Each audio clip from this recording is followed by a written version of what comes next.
NBA Game Time is brought to you by State Farm, here to help life go right.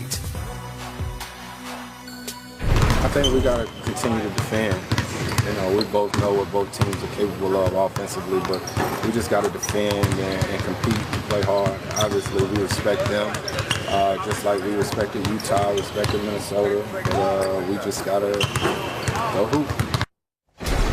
When I say Rockets and Warriors, you probably immediately think of prolific offense, and for good reason, but they also enter the Western Conference Finals with the top two defensive ratings of the postseason so far as they set up to tip Monday night in Houston. And each team's offense gives the other a lot to think about defensively.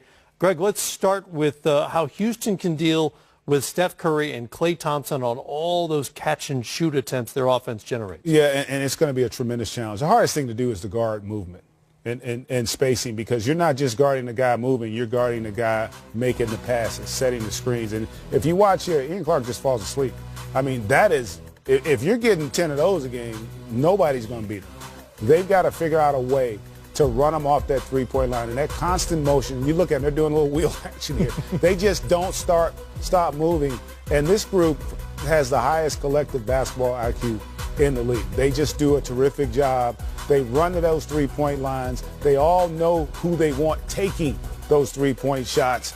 And they do a terrific job of playing collectively to get as many of those opportunities as they can. I said it earlier, they are the best in our league at taking advantage of your mental breakdowns defensively. If you have too many, you're going to be in for a long night. Klay Thompson leads all players in the postseason in catch-and-shoot jump shots by a mile. It's not even close. On the other end, Clint Capella's ability to dominate the paint, really on both ends, I think is probably the key to this series. When he's on offense, what will Golden State need to do to corral him? Well, it's tough. I mean, so much of what Houston does is predicated off of the screen and roll, particularly with James Harden and Capella. And what I love about Capella, he runs into the screen. He doesn't sort of walk into it. He rolls. He's got great hands. Of course, he can finish at the rim. And you see it gets the weak side caught up in rotations. And there's a trust in, obviously, James Harden, his pocket pass ability. And then, you know, Capella just goes to the rim, and you have to make a decision. You have to either rotate, you have to guard. Of course, you're keying in on James Harden, but he is a more than willing passer. And so you got to limit Capella's finishes at the rim. He gets them points in the basket. He also will suck in the defense, and that'll create open opportunities for shooters on the perimeter. So it really makes the defense have to make a decision.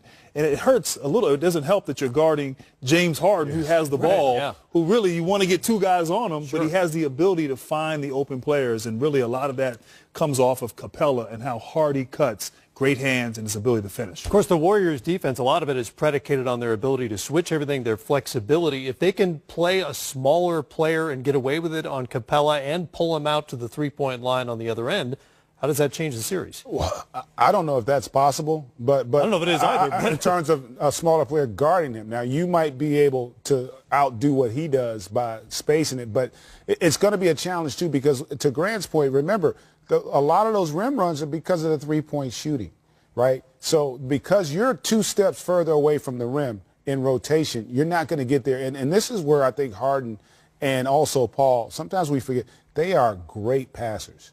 I mean, and this guy, to me, he's one of the he might be the best center in our league at fulfilling his role. Mm-hmm. There's nobody that finishes as well as he does. He does a great job. We talk about spacing, and typically people think of spacing as spacing the three-point shot. He spaces the paint like no other. He finds those cracks in your defense. He creates openings that allows James Harden and Chris Paul to throw him open as well as anybody in the league right now. And he's going to be a tremendous challenge for the Golden State Warriors.